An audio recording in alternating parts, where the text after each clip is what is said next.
What you guys, got another video here for you. In this one we're taking a look at how to fix a dead PC. Now this is a dead computer, it's my computer, and I went to power on this morning and there's no power, it's completely dead, and we need to find out what is wrong with it. Now I've got a good suspicion of what I think it is, but really you shouldn't be thinking it is that, because it could be just about anything. It could be a dead board, could be anything that's stopping it powering on.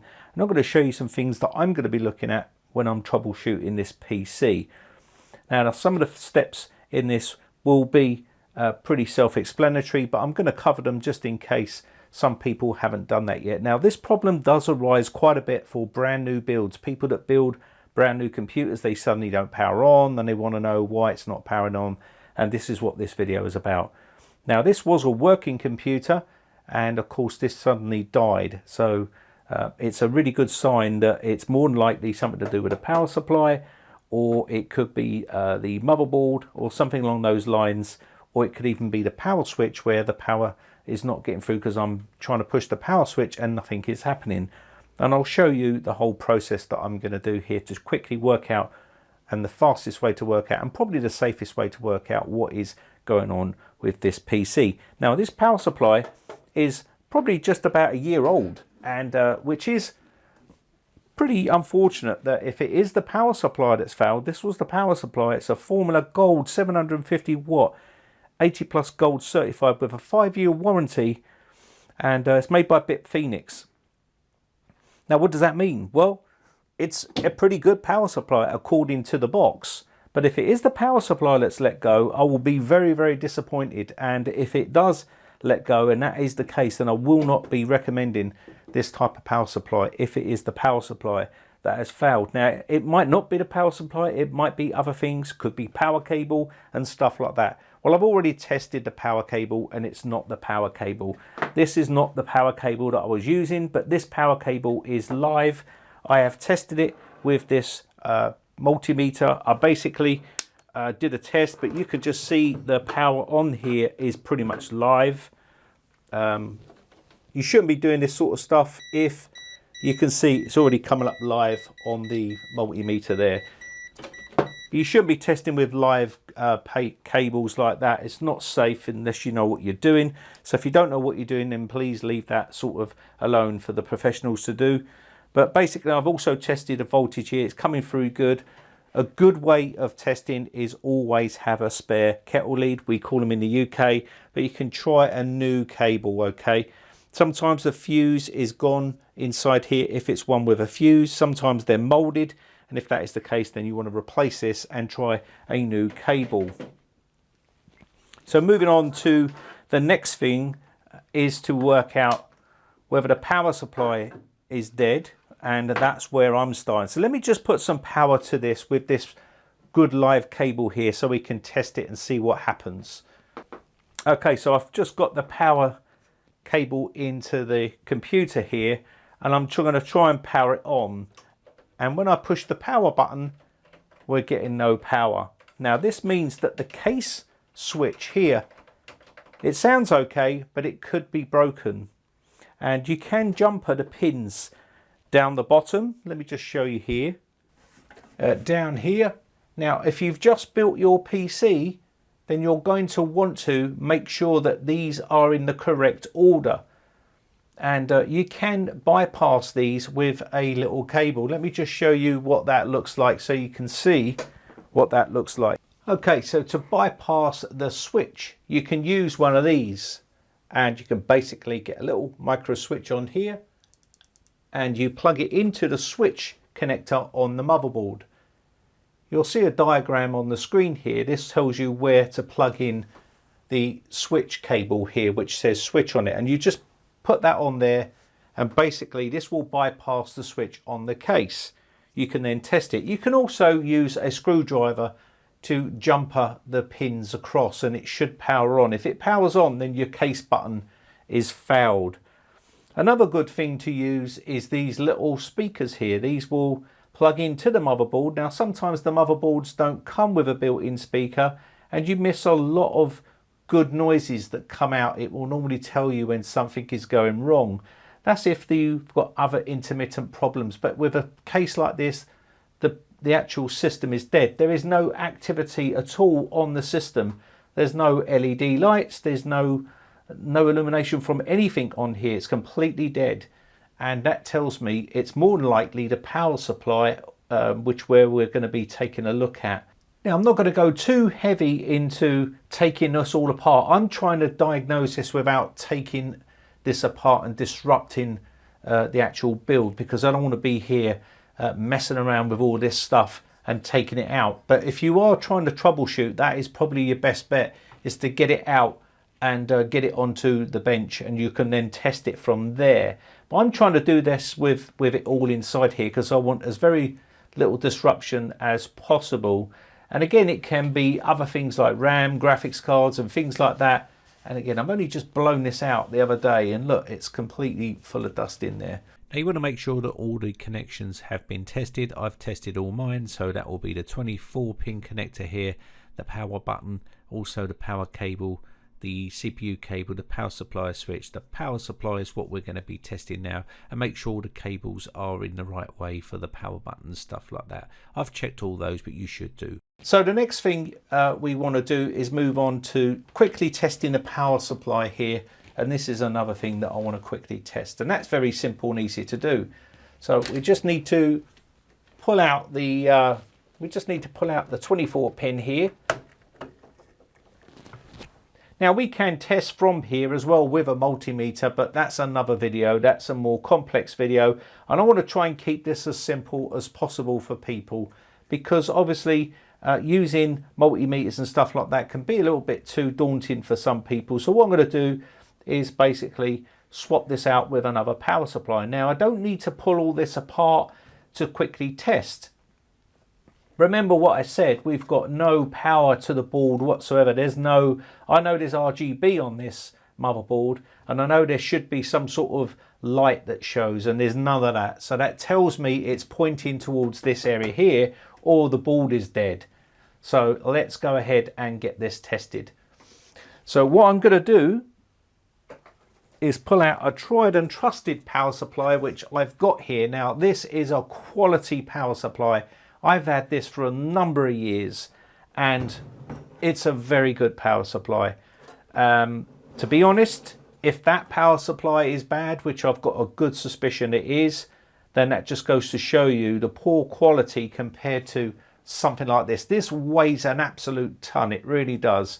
And it's a really good power supply, and it's a lot of money. But this is what you're paying for. So never skimp on your power supplies. So what I need to do here is I need to get the 24-pin connector, which I've already got powered onto it. The good thing is this is a modular power supply, which makes it a lot easier to deal with. So I'm just going to quickly plug this into the board. Now, at this stage, all I want to do is get some power to the board to see what's going on. I'm not interested in it trying to boot and all that sort of stuff. I just want to see whether we get some sort of power, okay? So what I've done here is I've got the 24 pin on. I've not got the CPU one in there at the moment because it's really, really tight up in that top corner there. And I'm hoping that it's not the power supply, because otherwise I'm going to have to pull all this apart and redo it, which I really don't want to do. But I can't even get my hand up here, so all this would have to come off and everything else. So I'm just going to leave the 24 pin at the moment and see whether we get anything from just the 24 pin. And I'm going to plug in the power cable into the end here. So here we've got our Kettle lead here. I'm just going to plug this in, make sure it's off first. And here we go. Okay, so we've got just the 24 pin connector in, and we've got no CPU. Now this won't, it will power, it should power, but it won't do anything without that CPU connector in there. But I just don't want to do that. I just want to try to test it here, okay? So what I'm going to do here is push the power. And there we go. That's exactly what I did not want to see, which means that power supply is bad. And that is not a good sign. So you can see here, it is powered on. It is starting to power on, and we have got power. So very, very disappointed. And if you are on the lookout of one of these, I mean, it might be a harsh statement, but I would give these a bit of a wide berth. That should never have let go like that in that short space of time, in my personal opinion. And this is a gold certified power supply. Now we'll take that apart and take a look at it and see what's let go and see if it's repairable, or I may even just send it back. Now that was a review sample from them, so I need to contact them and let them know that and see what's happened to it. But again, you can see it's working perfectly fine now. So it's a failed power supply, which is very disappointing. I think it's about a year old or something along those lines, which is quite disappointing really for a power supply of that so-called quality. So never ever believe everything you see on the box. Try to get reputable brands that you know have been tried and trusted by people. And I can tell you this power supply here is solid as a rock. I've had it for years, and you know, it's still working fine. I use this actually as a test one now. I don't use it anymore, but maybe this is what's going to go into here, and we'll resolve that problem. So basically, unfortunately, I'm going to have to now power this down and take it all apart and change that power supply over. Now, there's many different reasons why your PC will not power on. Sometimes you'll get power on and power off, no display, loads of things like that. But generally the power supply here, when it's completely dead, is normally the culprit. And also this power supply is known good, but you may also have a dead motherboard as well. And this can cause the problem when you've got a dead motherboard. But there is no lights here, and I've already checked everything here. So I know the power supply is definitely at fault here. Now you may be wondering why I didn't put in the CPU connector. The reason why is because I couldn't get to the CPU connector on the board without removing the cooler, and I didn't want to do all that in case it wasn't the power supply. But at the end of the day, all I wanted to see that there was some lights or activity on that board, and that would tell me that it's not the board that's failed, that it was the power supply. Now when troubleshooting computer problems, you need to be clear on what the problem is. Is it related to the power supply? Is it a power related issue where the computer is completely dead? If that is the case, then it's pretty easy to diagnose. If it's a problem with, say, an intermittent problem where you get an intermittent crashing or stuff like that, it can be the power supply, but it can also be the motherboard. It could be a stick of RAM that's going bad.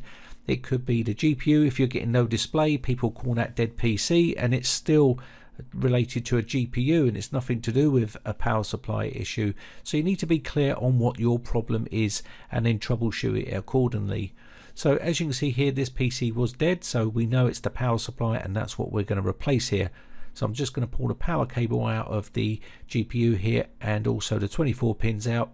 I can't get to the CPU cable because it's blocked with the cooler, so I'm going to have to strip it right down, which is what I didn't want to do, which means I'm going to have to undo all the cable management and everything else. So off comes the back panel here, and I'm just going to have to cut off all of these cable ties and release all the cables. I can always do this again at a later date, it's no big problem. Again, this is part and parcel of PC repair, and this is why air coolers and stuff like that are so easy to maintain and much more easier to work with. If you had a full-blown water-cooled system here, you'd be having to talk about a full day's work where you're having to drain the loop and then also strip everything down. When it becomes a work machine like this, I just tend to go with an air cooler. It's a lot more easier to work with, and I can just basically blow it out of dust. I haven't got to do high maintenance on this system. It's a workhorse at the end of the day and not a showpiece.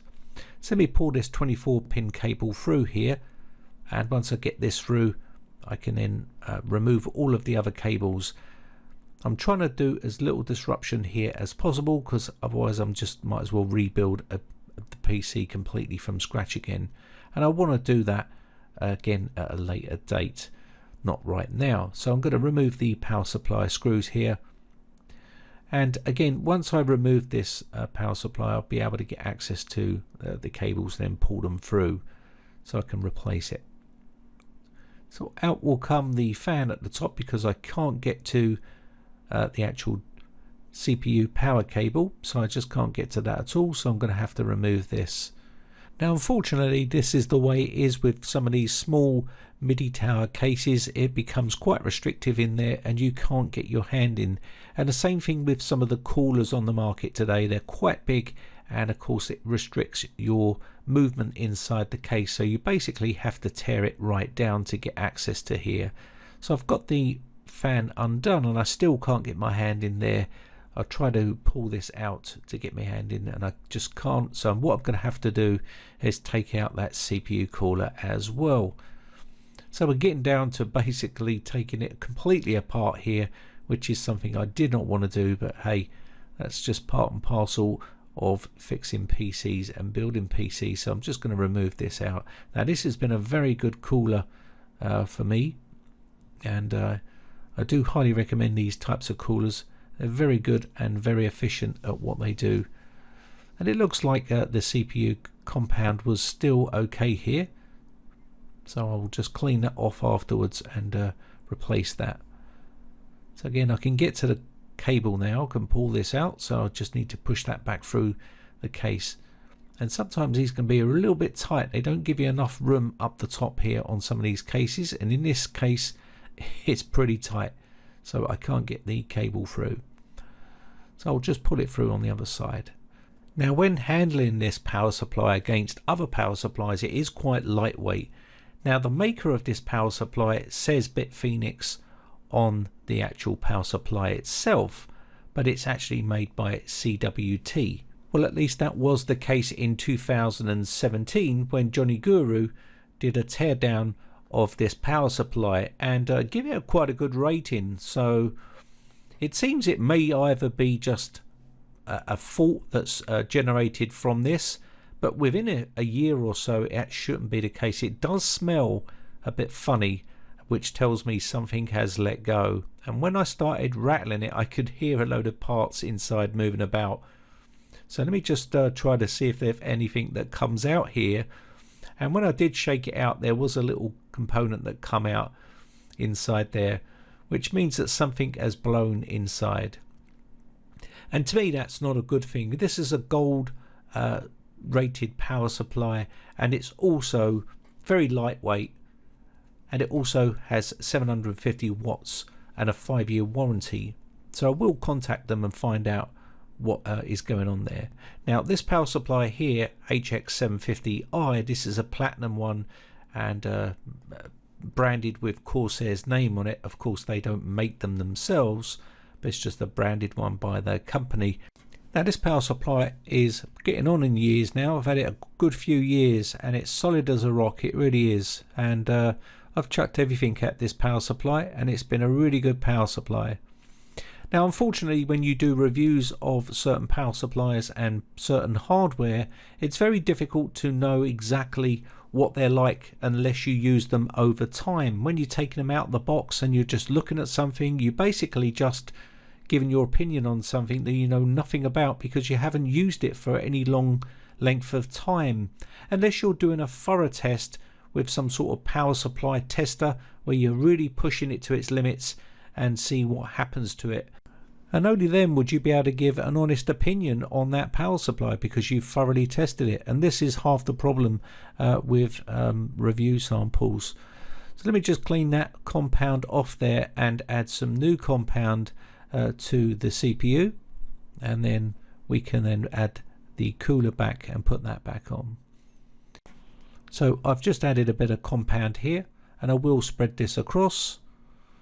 I've done that off camera, and the reason why I do that on Ryzen processors is because the way the dies are situated under that heat spreader there, so I prefer to do it that way. And on Intel CPUs I tend to just put a little blob in the center, but it just really depends on what CPU I'm installing. So I'm just going to tighten this down and we should be good to go there. And we've got that nice and tight now, and I had to remove the graphics card to get that CPU cooler in, so that's why the graphics card has suddenly been removed, because it was too difficult to get that in with the graphics card in place. Just need to put the cables back on for the fans, and that will be very simple. They're color coordinated, and then I can just put the GPU back in, and then once I've got that slotted in, I can tighten down the screws, and I think we should be ready to fire this baby up and see how she performs. So hopefully everything is back to normal. Now of course this can be very disruptive for a lot of people when you get failed power supplies. You know, it's just one of those things, but you don't expect them to let go that soon. And let me tell you, when this let go, it let go in a big way. There was a massive bang, so a bit disappointed. So there we are, we're back up and running, and luckily my PC was not damaged as far as I can see when that power supply let go.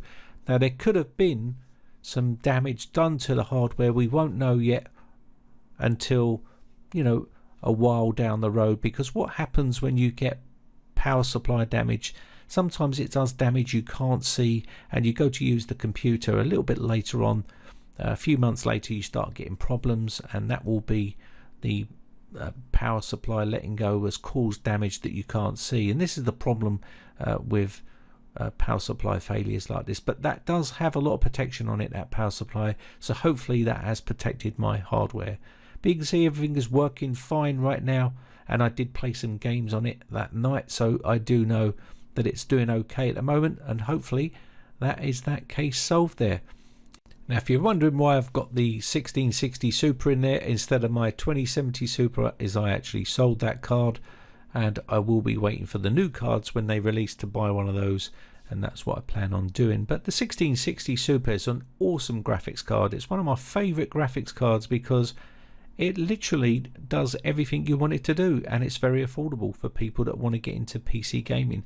Anyway, that's another topic. My name has been Brian from briteccomputers.co.uk. That's basically how you fix a dead computer. Bye for now. Now if you haven't subscribed yet, hit the red subscribe button and then hit the bell notification button and click all to be notified when we upload new videos.